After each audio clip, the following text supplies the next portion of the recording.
people are present. No. Надо сюда пересесть, последний, потому что камера такая. Махать надо, чтобы больше казалось. Если быстро бегать, будет больше народу. Если ноги еще поднять. А могут сдуть? Типа как я на ногах кто-то или что? Я не понимаю.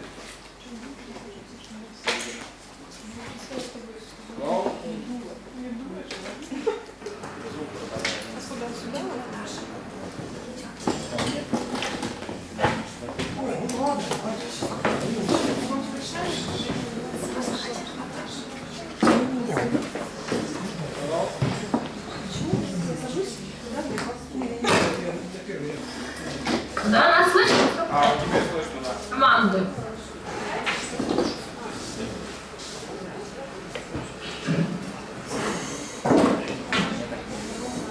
Сейчас я переверну карту. Можно начинать или как? Можем? Вы расскажите нам, можем ли мы начинать. Да, вот мы все уже даже переместились специально. Сейчас Класс. Давай. Опять помню, что отвалил. конечно, ладно. Звук отставить, да. Видно? Видно, но не слышно. Видно? Ну все, видно, все хорошо. Всё, Mark, do you отлично. see? Do you see them? Is that alright? Can we start? Yes, I do. Alright, that was the question. Now I see more people. Yes. It's amazing. Magic. Good. Okay. Okay.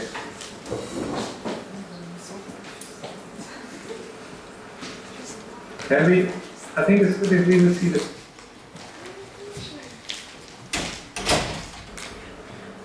Alex. Unfortunately, I run this Skype from my computer and I don't have the presentation on my computer.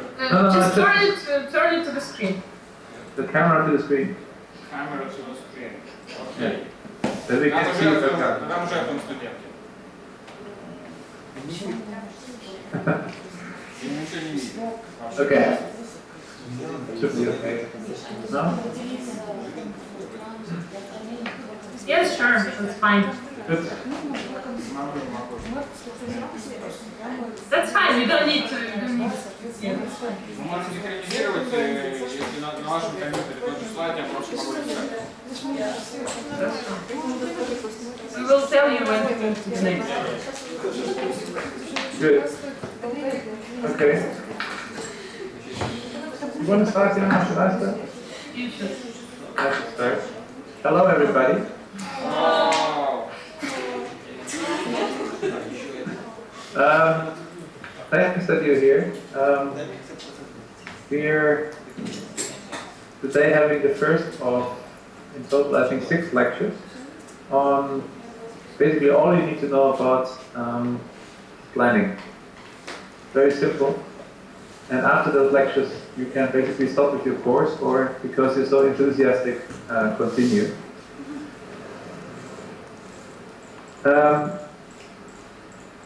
Today's lecture is about origins of planning, and it's, as I said, the first part of a total of 6 lectures, which we'll have until in December. For each lecture, we thought that it shouldn't be just us giving the lecture, but also you reflecting on what you've seen, probably extending a number of topics. We show you places, we show you topics, and maybe you for yourself, or we think you for yourself should investigate it a bit more. Therefore, the assignment for after every lecture is to contribute by your own findings, thinking, ideas, observations to that particular topic. And we thought we're not going to do very, very large papers, but we're actually doing this by posts on our course website. So every student is supposed to post something on this Google Plus website in relation to the lecture we have been giving. And this could be, you do a lot of research into where more resources on the internet on topics can be found, collecting linked lists by maybe writing a text which reflects on particular questions or issues or topics. It could be that you go around to Petersburg and try to find the one or the other thing, how it kind of appears in St. Petersburg. It could be movies, it could be interviews. The format is really up to you, but we want to simply have everybody to think and reflect on what you've been hearing and seeing. In a way, this assignment comes from the fact that we have to give you grades. So what we wanted to do is not to make it a formal one, but more a creative one. So you decide what you want to show and do. It's not just us telling you like what questions you should answer and things like that. Yeah. So why we are saying it now is also, well, so you listen to the lecture and maybe meanwhile think what interests you and what things you would want to learn more. And so that could be something you post later on next to the lecture. Okay. Okay. Was that clear? Questions? No questions? Okay. Then we get started. Yeah? Yeah. Okay. We've titled the first lecture The Origins of Planning.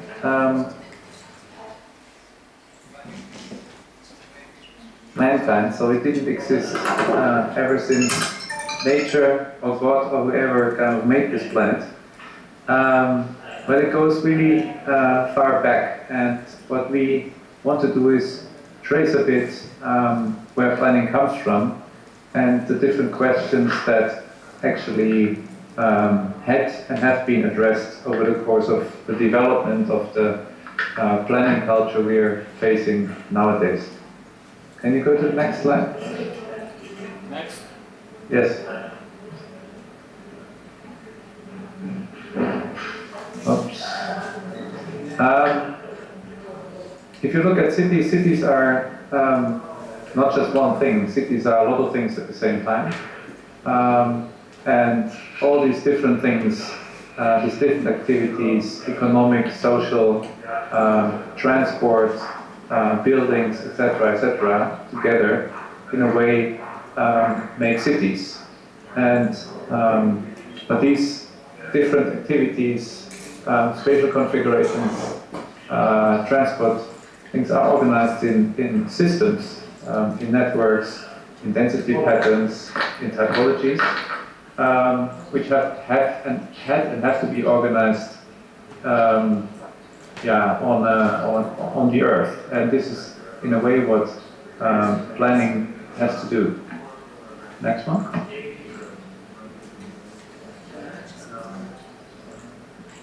Yeah. Now, luckily, this doesn't come as one single solution. We know cities are very different, and luckily they're very different because that's one reason why we go to different places. So urban form is actually different in every single place on the earth. Even though it might look exactly the same, it still is different. There is no city which is exactly the same as the other. That is the case because there is underlying processes which often compare, but they're never exactly the same. And that's also something as to what these processes are that, in a way, lead to the outcome we're seeing today, and that to a large extent keep shaping how cities tomorrow and the day after tomorrow will look like. Next one. Basically, we've structured the lecture. There's two kind of main chapters. One talks about how cities grow, and the second one talks about reasons why cities came into being. In the first paragraph, there's basically two ways of cities to grow: the organic way and the planned way. Now, the words in a way already tell how the result of it looks like. Next one. Here you see a sort of growth process of a medieval city, basically starting with a castle and having a number of farms which then gradually get formalized. And what you can see is that often cities have a rather organic shape when they were growing out of something which was already there before. Next one. You can see here an image of the city of Prague, which is a city which actually grew along this pattern. There first was a bridge which allowed to cross the river. Next to the bridge they started building buildings, and from there actually the city kind of organically emerged. At some point they built a massive castle to protect them, and yeah, this is how the city came about. And this is what created the urban fabric that nowadays is very unique to Prague and to many other medieval cities. Next one. You can also see this on a almost yeah, sort of mini regional scale in an example from Greece, in Nausa, which used to be actually farmlands with some different residential quarters, which all had their kind of central building. All of them somehow a bit specialized. Then next one.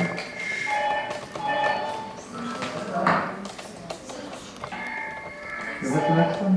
Yeah. But then slowly kind of grew, and since there were connection routes between the different clusters, they are simply those routes which existed were used to somehow extend the city, because the infrastructure of the road was important.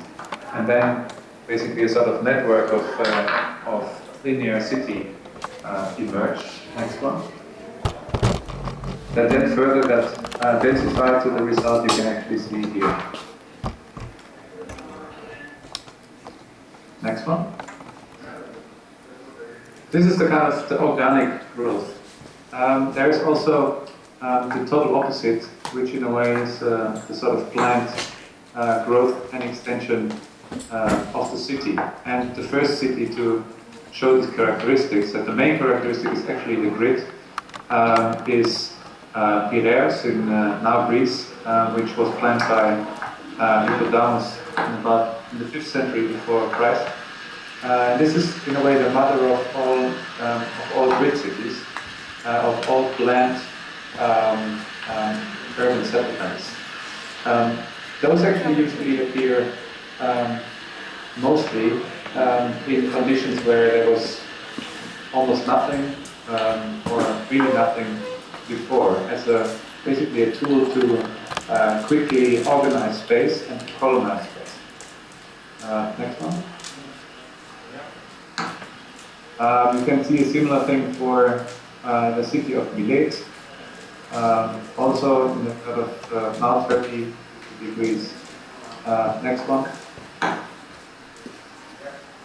You see then this is a sketch of sort of organizational principle of a Roman camp, because Romans were a very military empire, and basically when they conquered new areas, they set down their military camps, which all have the same organizational principle. So there is a sort of military reason behind it. Next one.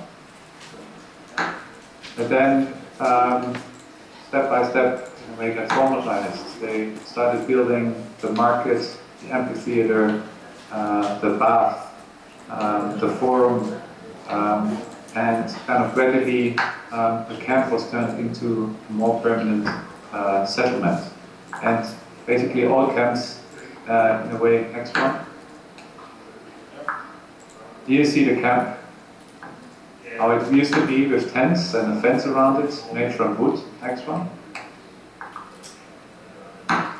And then this then got transformed into, here an example in Northern Africa, Tim got into a proper city, but somehow still with almost the same spatial characteristics, and with the grid as a tool to efficiently organize space, and also as a tool which could easily be replicated wherever the Romans came.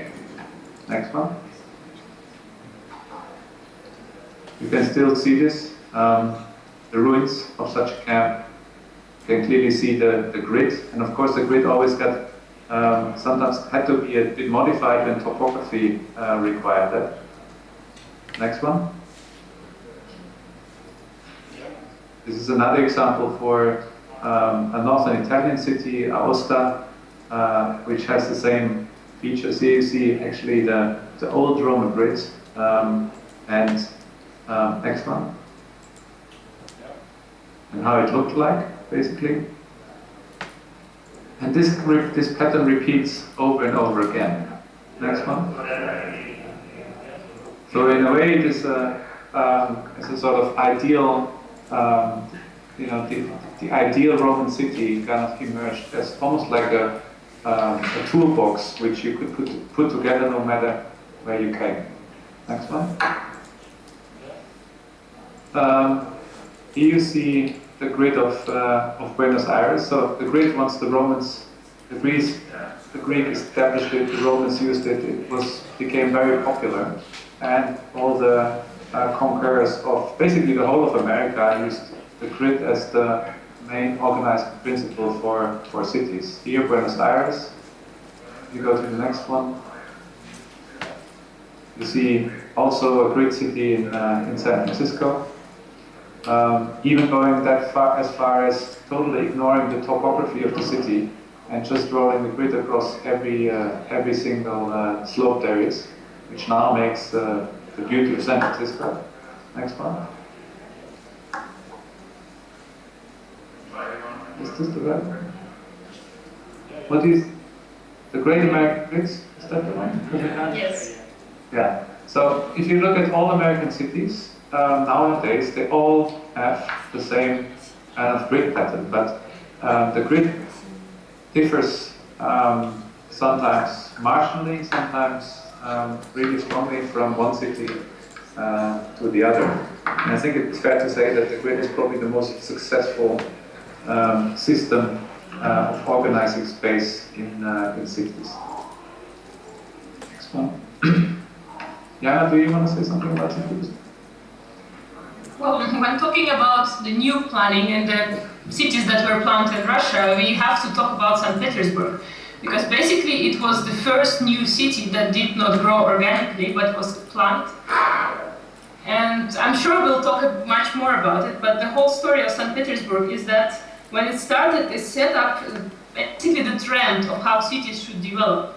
It had a number of major buildings and a number of axes that were turned to that major buildings. And then the whole composition of the city was organized in such a way that it would show basically the power of the central authorities that were building it.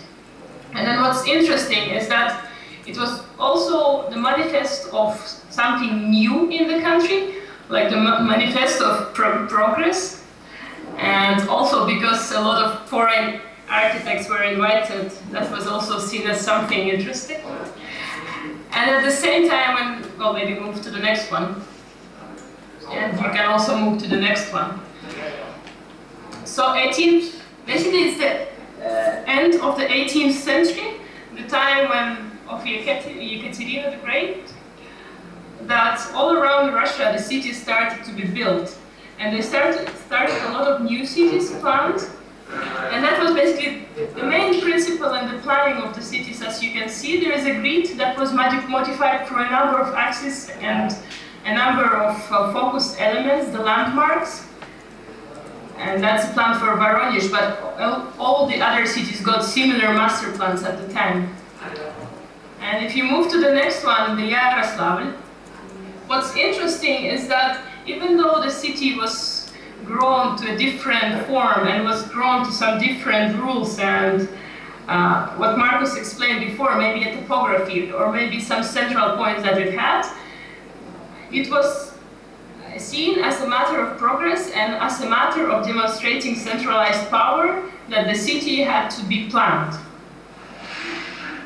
But if we compare with what was said before, move to the next one, about the planned cities and unplanned cities that grew organically, it's also kind of a philosophical discussion of what comes first or how do the city actually then hold together Because if looking at this plan of Aosta, that was initially planned as a camp for the Roman Empire, what happened then is that it was transformed into a medieval city. And then you see that some of the initial planning was kept, but then the rest was lost. And if you move to the next one, we can explain how these kind of processes happen. So these 6 little pictures, they showed the Roman plan of a city. And then what happened is that basically the empire was gone, and then a number of different forces started shaping the city. First of all, people would not normally walk into straight lines. So they started finding their way through these blocks and finding their ways to where they needed to go. And for example, if historically the forum was a center, then in medieval city the market becomes a center, and then people move to the market, and then the market basically becomes a centrality that radiates as the sun. So the number of shops and different things happen around it. So initial grid that was planned does not work anymore, and something else rises on the area, and that's what we see in many cities around Europe, that it's really now hard to tell whether the city was planned or whether it came so organically. There's a lot of processes that underlie. And we'll look for that in more detail right now. Next one. Yeah. So, Markus? Yes. Where are we now? I can't. Technical, well, basically the list of things that we... Okay. Yeah, I mean, basically next to growth principles, there are a series of reasons why planning came about and why it is necessary. First, there is technical and geographical reasons. Mountains, rivers, the sea, but also the need to kind of concentrate services. There are religious and political reasons, so the church or other religions, but also authoritarian or absolutist leaders making their market cities. There is administrative reasons, so how do you actually kind of organize life and community? There are obviously security and defense reasons, so military reasons, how to protect the population and what this requires. There are sanitary reasons, so how do you actually create an environment with enough air, enough water, clean water? How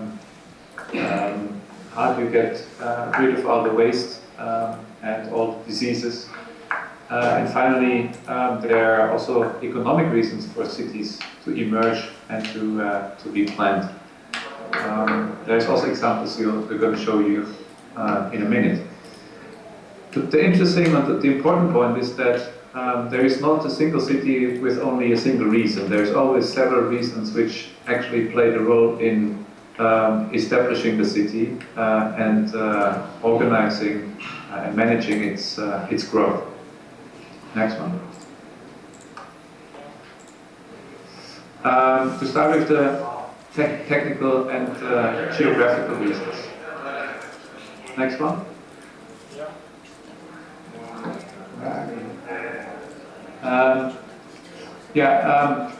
If you look at history, actually the very early urban centers emerged in areas where there was enough food supply and where there was enough water supply. So among the big streams we know in the world, the Nile Valley, Mesopotamia with Euphrates and Tigris rivers, what today is Iraq, the Indus in India, the Yellow River in China, and well, in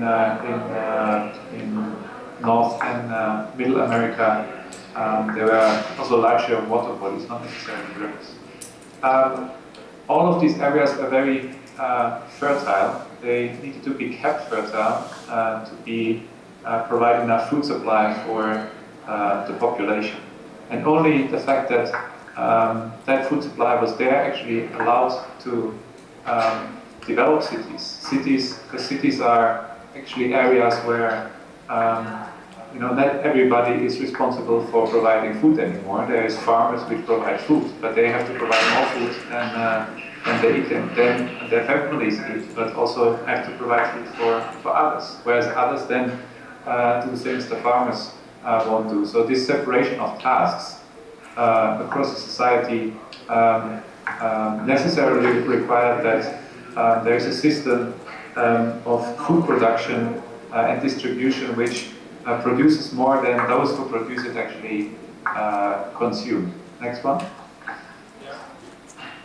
Here's a map of the area in the Near East, which houses some of the probably best researched and of course also some of the first places which could be considered cities, particularly in the Euphrates and Tigris delta. Next one. Another video is gone. Anyway,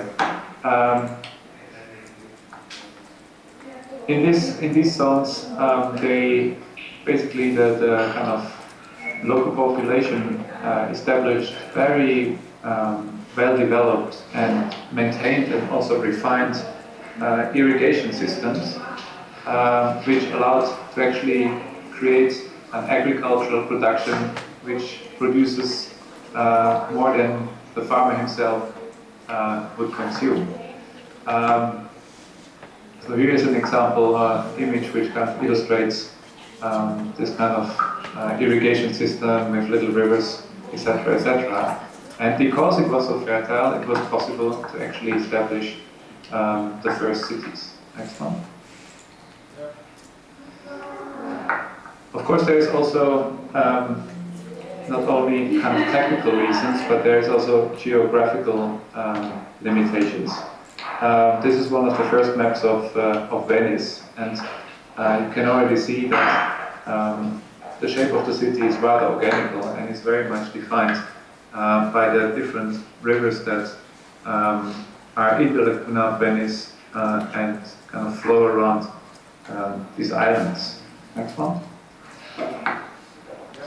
And this is what actually makes part of the beauty of the city of Venice, that it is actually to a very large extent defined by these forces of nature, that it in a way had to defend itself from these forces, and it's also something that created this particularly dense and Venetian condition. So these geographical conditions very often actually lead to a very interesting urban environment. Next one. What developing these cities required in a way was actually a very strong centralized power. Somebody who in a way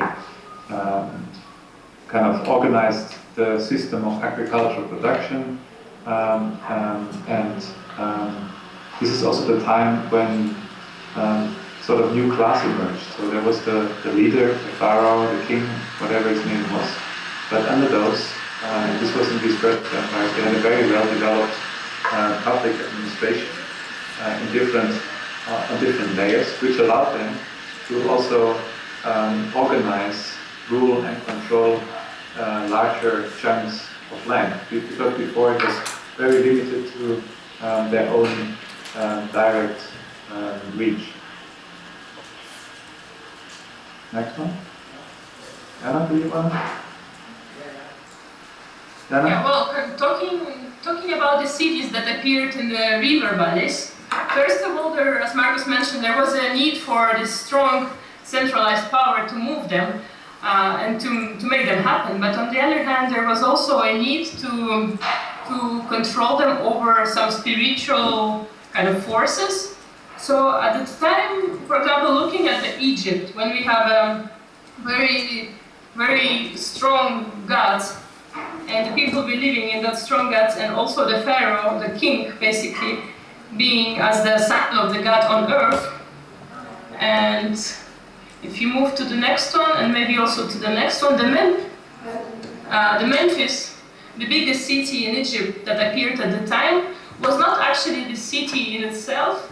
What we have there, the most important part of it, is the place of this god, of this Ptah, was the god of the sun, and also so you see these two little squares. So that's the place where the pharaoh basically lived, and the place where they had the sacred temple. So that was how the city started. They tried to. There was a need not to protect the citizens in Egypt's circumstances. There was a need to make a difference between the sacred and everyday life.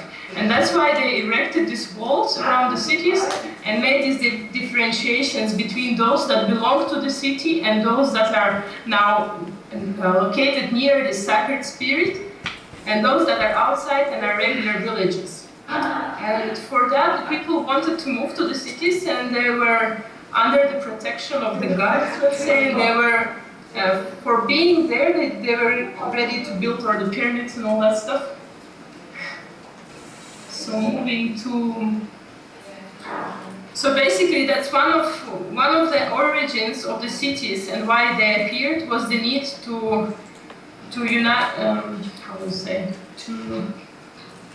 Was the need to differentiate between the sacred and the ordinary, and so to make the people believe and also show it through physical form.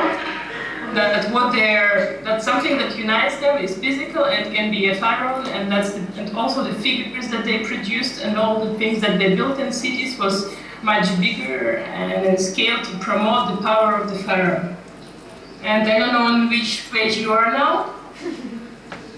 Egypt, Alex, because we don't have the screen anymore. You don't see the... No, we don't. We don't.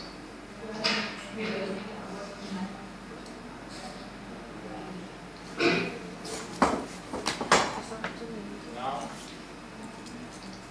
You don't see the camera? No.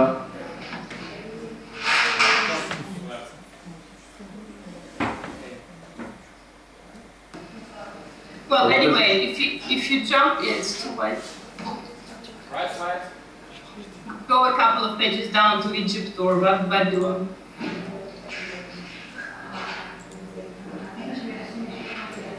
I don't see. Maybe the next one. Yeah. Okay. Yeah.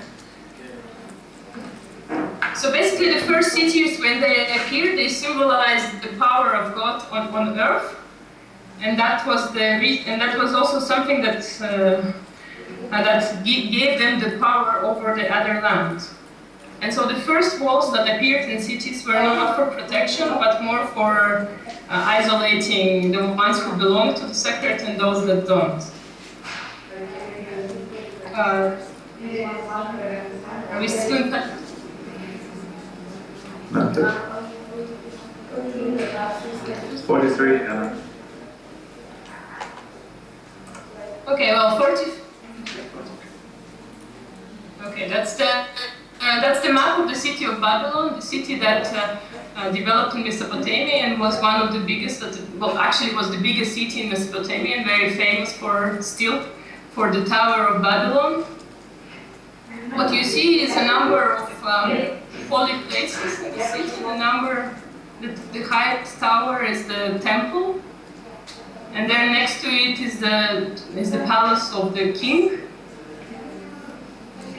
And then the rest, what was also interesting in the cities is that if you see this in the corner, in the right corner, you see this little palace. So at the time, the people in the cities were organized in the neighborhoods according to the temple they belong.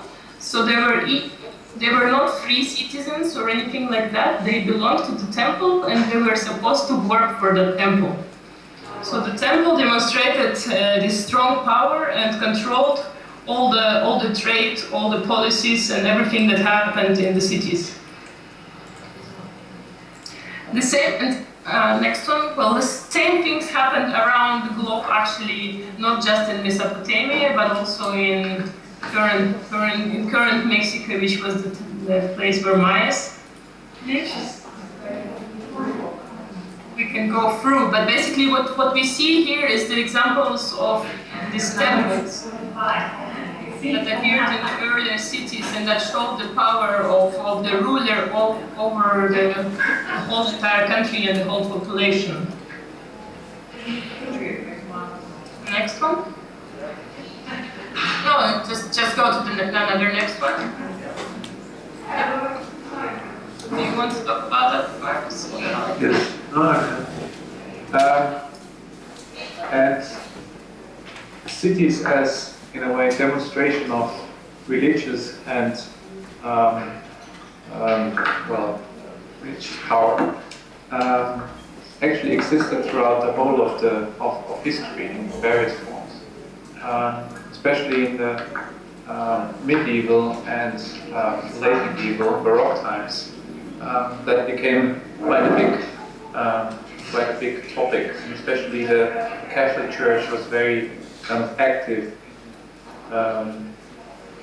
in a way demonstrating its power by transforming entire cities according to this sort of new approach to kind of organizing cities. What they did is, this is an example from Rome, they simply cut very formal spaces, axes, squares, etc., through the urban fabric, aim to make monuments visible, but also to simply, by symmetry, length of straight lines, scale, and simply the ability to establish these kind of things, show how powerful they actually are.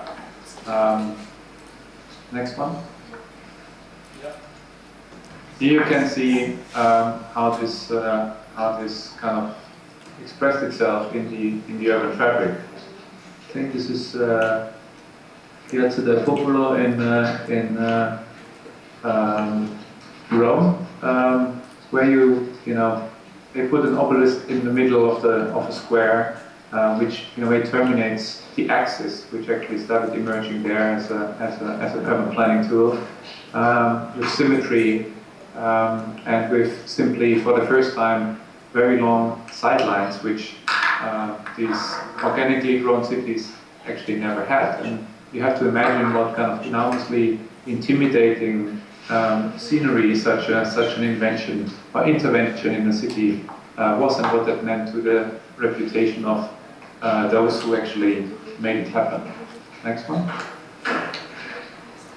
Anyway, this kind of approach stayed valid for a very, very long time, and to a certain extent it is still valid nowadays. Establishing long lines in cities, establishing axes and systems of different axes, which kind of connect different monuments or squares.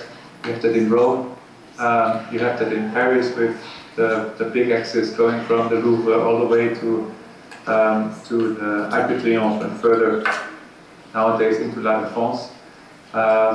You have this in Versailles, in the castle, or in the whole city, but also especially in the castle, where the whole thing is built fully symmetrical.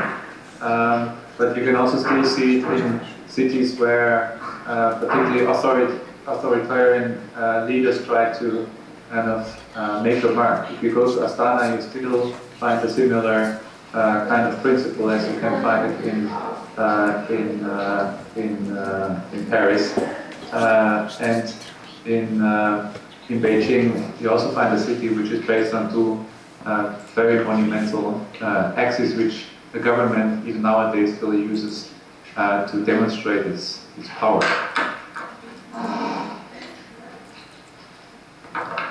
Next one. Here you see part of this, the kind of axis system and how they connect in Paris. But what I want to get to is the next one. This is actually a city which is entirely planned according to these ideas, and that is Washington D.C. in the U.S., the capital of the U.S., which is almost the sort of perfect axis city. And axis here are not just axes, sometimes they are, but sometimes they are actually extended to very large, very wide celebrational spaces. Next one. You all know this picture with the Capitol, with what they call the National Mall in the US, and a reflection pool and Lincoln Memorial on the other side, which is an enormously big space, but which is also continuously used for political demonstrations and inaugurations of presidents, etc., etc. So it has a purpose, but it also, of course, shows simply the sort of political power, let's say. What is very interesting often is to see what is actually in the central point of where this axis meets. And in the US, it's actually the parliament, whereas in other countries, it's actually not the parliament, but the president, the palace of the president. And this already tells quite a lot about the sort of political system that, in a way, generates the layout of the city. Next one. Yana? Yana? Yeah. You want to move to... You want me to say something about this? Yeah. You want to listen? No. No? Well, I mean, basically you see the same system all over the world. That you use a system of axes and nodes to emphasize certain conditions. And interestingly, that works in organically grown cities where they're basically implemented or implanted later on, or it works in grid cities as well. So one could say next to organic growth and the grid, there is a third organizational principle, which is the axis. Next one. This is the city of Seville. This is, you could say, the cradle of the Conquista. Conquista is basically the conquering of the movement that kind of pushed Spain to conquer a lot of land in North and South America, and together with the Portuguese, basically, they got the whole of America. Sevilla is not a city that was based on a grid, but it's actually rather organically grown. Next one. But when they moved to America, those emperors, these conquerors, of course, were confronted with the challenge that they, in a way, had to make a mark or leave a mark on the land, just to demonstrate that it is theirs. Here you see Aztec Mexico City, which actually was a series of islands around a sort of central sacred space in a big lake. Next one. But as soon as the conquerors came, they basically rolled out a grid city for the simple fact that it was very easy, created very uniform conditions, and it was very, very efficient. So what they did is they removed the old Aztec city. They dried the swamps it was located in, and rolled out a grid city. And you see this for Mexico City. Earlier you've seen it for Buenos Aires, and the same kind of principle actually was repeated pretty much everywhere. Next one. Let's use Yana. Well, going back to the question of the leader and the political power, there's a nice example of Moscow in the Moscow of 1930s, which was actually, planned by Stalin. And if you go to the next one, if we see what the Moscow was really at the time in the 1930s, you can see the size, and you can imagine this kind of city with a lot of churches, a lot of wooden houses, a lot of small rivers, and kind of an organically grown pattern. And then what you see on the right is the city that was supposed to appear. Actually, the plan for the next, let's say, 20 years that they wanted to do. And in order to achieve that, basically there were a number of main principles that were laid out. So the next one. Next one. So we still have Moscow and the Kremlin as the center of it, and then what was planned is a number of big prospects that would go to Kremlin